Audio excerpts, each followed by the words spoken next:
En el tranquilo pueblo de Auxerre, en Valencia, el 13 de noviembre de 1992, parecía una tarde como cualquier otra. Miriam García, de 14 años, caminaba por las calles polvorientas con sus mejores amigas, Toñi Gómez y Desiree Hernández. Risas, bromas y sueños llenaban el aire mientras planeaban ir a una discoteca local llamada Cooler para disfrutar de la noche del viernes. Para las tres chicas, era un pequeño ritual, caminar juntas, compartir confidencias y sentir la libertad de la adolescencia bajo el cielo español. Nadie podía imaginar que esa caminata inocente se convertiría en el comienzo de una pesadilla nacional. Mientras cruzaban el pueblo, saludaban a vecinos y evitaban los charcos de la reciente lluvia, sin sospechar que alguien, muy cerca, observaba cada paso con intenciones oscuras. En sus mochilas llevaban esperanza y juventud. En el aire flotaba la promesa de una noche de diversión, pero el destino tenía otros planes, y la paz del pueblo pronto sería destrozada por el horror más inimaginable. Al salir del pueblo, las chicas decidieron hacer autostop para llegar más rápido a la discoteca. Era algo común en los pueblos pequeños, donde todos se conocían y la sensación de peligro parecía lejana. Miriam, Toñi y Desiree se pararon junto a la carretera, riéndose nerviosamente mientras levantaban el pulgar cada vez que un coche pasaba. La noche ya había caído y el frío se colaba por sus chaquetas. Después de varios intentos fallidos, finalmente un coche blanco se detuvo frente a ellas. Dentro, dos hombres, uno joven, otro de aspecto mayor, eran ambos desconocidos. Las chicas dudaron, pero la emoción y el deseo de aventura pesaron más que la prudencia. Se subieron al coche sin saber que, en ese momento, sus vidas daban un giro fatal. Mientras el coche arrancaba y se alejaba de las luces del pueblo, una sombra de inquietud comenzó a crecer en el interior del vehículo, oscureciendo cualquier rastro de inocencia que quedaba en el aire. Desde el momento en que cerraron las puertas del coche, algo cambió. La emoción inicial se transformó en tensión silenciosa. Los hombres, Antonio Anglés y Miguel Ricard, conversaban en susurros, lanzando miradas incómodas a las chicas a través del retrovisor. Miriam intentó tranquilizar a sus amigas con una sonrisa forzada, pero en el aire se sentía un peligro creciente. El coche tomó un desvío inesperado, alejándose de la ruta principal hacia caminos poco transitados. Las chicas intercambiaron miradas. El miedo ya era evidente en sus ojos. Intentaron preguntar a dónde iban, pero las respuestas de los hombres eran evasivas y cortantes. Afuera, la oscuridad parecía volverse más densa, y el silencio dentro del coche se hacía insoportable. Las risas y la emoción del inicio se habían esfumado, reemplazadas por una ansiedad que apretaba el pecho. En ese instante, las chicas entendieron que algo iba muy mal, pero ya era demasiado tarde para escapar. El coche finalmente se detuvo en medio de un descampado, lejos de cualquier casa o carretera transitada. Antonio Anglés y Miguel Ricard obligaron a las chicas a bajar del coche bajo amenazas y gritos. Emil se apoderó por completo de Miriam, Tony y Desiree, buscando consuelo en la oscuridad. El lugar era aterrador, en solo tierra, basura y ramas secas, envueltos en un silencio antinatural. Nadie podía oírlas gritar. Los hombres las separaron y comenzaron una pesadilla de violencia y terror que duraría horas. Las chicas suplicaron, lloraron y lucharon, pero la crueldad de sus secuestradores no tenía límite. En ese descampado, bajo el cielo sin estrella, la inocencia y la alegría de tres adolescentes fueron arrancadas brutalmente, y el horror se apoderó de la noche. Con las manos atadas y los rostros bañados en lágrimas, las chicas fueron sometidas a un sufrimiento inimaginable. Los hombres las amenazaron, las golpearon y las humillaron sin piedad. En la oscuridad del campo, el tiempo parecía detenerse.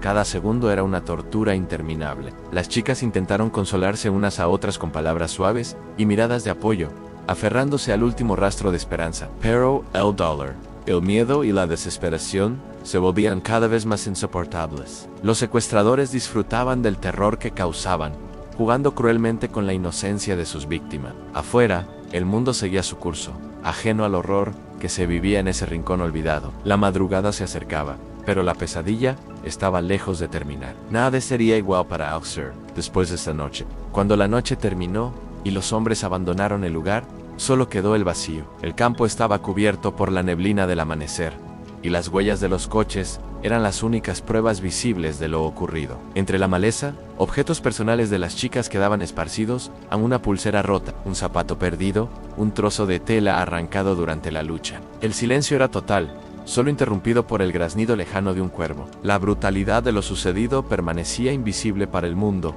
pero cada pequeño detalle en el suelo, era testimonio de una tragedia inmensa. En ese instante, nadie en Auxerre podía imaginar lo que había sucedido. Mientras la vida en el pueblo seguía como siempre, el horror descansaba oculto entre las sombras del campo, esperando ser descubierto.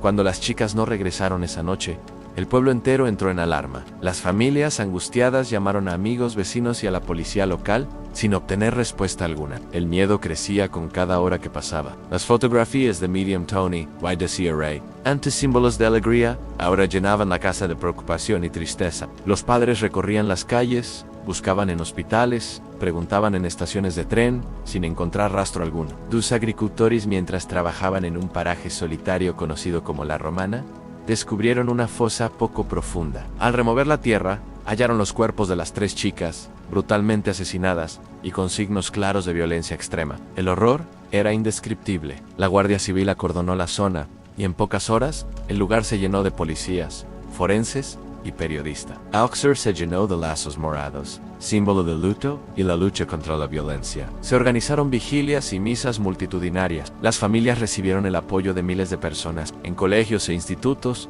profesores y familiares cuentan la tragedia como una lección de memoria y prevención. Las palabras nunca más resuenan en cada aula, en cada charla y en cada corazón que busca justicia. El caso Auxerre no es solo una página oscura de la historia española. Es un recordatorio eterno de la fragilidad de la inocencia y la fuerza de una sociedad unida frente al dolor. Aunque las heridas no han sanado del todo, el ejemplo de las familias y la memoria colectiva han construido un legado de amor, lucha y esperanza. En Auxerre, el sol vuelve a brillar, pero nunca se olvida lo ocurrido. La historia vive para que nunca vuelva a repetirse. El dolor era compartido, pero también la indignación. La tragedia despertó una conciencia colectiva sobre la seguridad de los jóvenes y la necesidad de mejorar la protección social. Durante Ecos, el recuerdo de Miriam, Tony y de Siri estuvo presente en cada rincón del pueblo, en flores, cartas, monumentos y en los corazones de todos los que lloraron su pérdida. Auxerre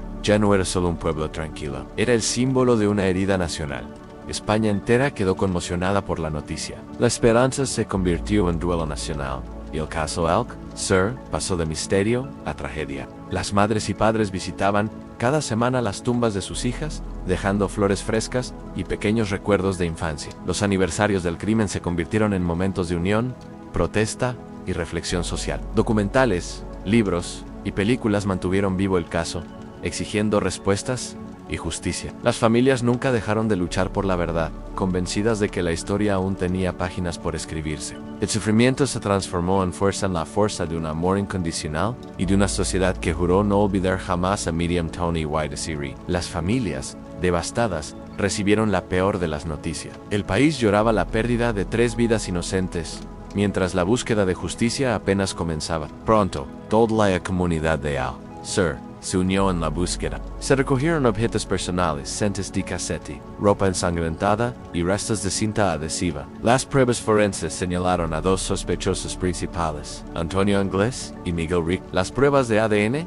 y los testimonios confirmaron la implicación directa de ambos. La policía inició una caza a nivel nacional, publicando fotos de los sospechosos y organizando redadas por toda España. Sin embargo, Anglés logró escapar y nunca fue capturado. Rijkaard fue arrestado, juzgado y condenado, pero la sensación de justicia incompleta persistía. La investigación dejó más preguntas que respuestas, y la sombra de la impunidad se cernía sobre el caso Auxerre. Se organizaron batidas, se repartieron carteles con los rostros de las chicas, y las velas permanecían encendidas día y noche en señal de esperanza. Antonio Engels, joven de origen humilde y con antecedentes violentos, se convirtió en el hombre más buscado de España. Su fuga alimentó rumores de complicidad y fallos policiales. Miguel Ricard, su cómplice, fue detenido y confesó detalles escalofriantes del crimen. El juicio fue seguido por millones de personas, generando debates sobre la seguridad, la justicia y el papel de los medios en casos tan sensibles. Aunque Rijkaard fue sentenciado a largas penas de prisión,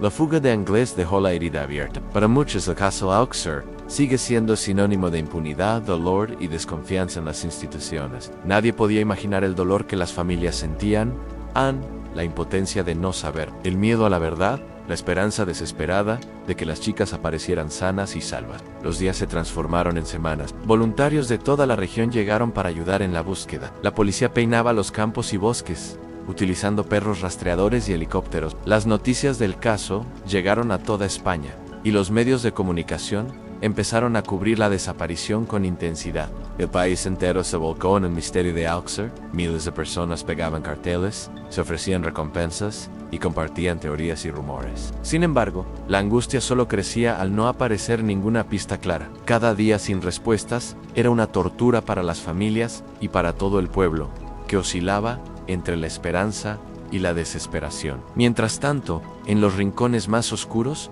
la verdad esperaba a ser descubierta. El caso se convirtió en un fenómeno mediático sin precedentes. Programas de televisión y radio seguían cada detalle de la investigación. Periodistas acudían en masa a Alxer buscando la primicia. El presentador Francisco José Sánchez se volvió la voz del misterio, narrando los hechos con seriedad mientras recibía llamadas y testimonios en directo. La cobertura era constante, y las teorías conspirativas no tardaron en surgir en algunos. Sospechaban de bandas criminales, otros hablaban de encubrimientos policiales, e incluso se mencionaron rituales satánicos. El morbo y el miedo se mezclaban en los hogares españoles, que cada noche seguían el caso con el corazón encogido. Nunca antes una desaparición había causado tanto impacto mediático y social. El caso Alxer dividía opiniones, pero unía a todos en el mismo sentimiento: la necesidad de saber la verdad. El 27 de enero de 1993, 2 meses y medio después de la desaparición, la búsqueda terminó de la forma más trágica. La investigación forense reveló detalles atroces. Las chicas habían sufrido abusos,